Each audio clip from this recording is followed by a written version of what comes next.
Wishes to everyone. Hey, I am Nigil, studying 10th standard K2 section in St.Mary Higher Secondary School, Dindigul. I am going to share something about work is worship.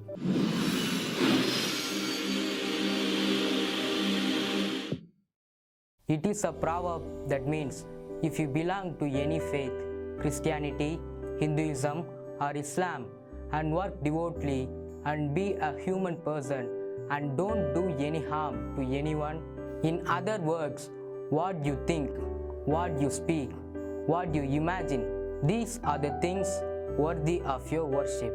The following is an example of work is worship.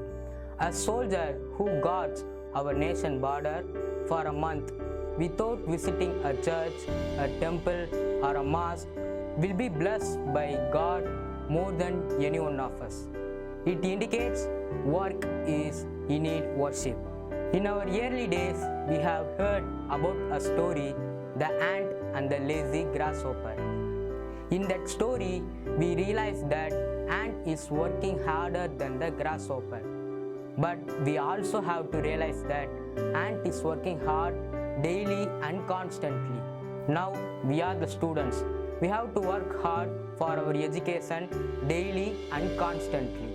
If you work daily little by little and constantly, you can see a massive change in your life.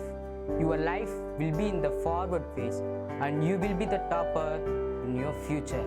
Thank you so much. All the best for your hard work and success.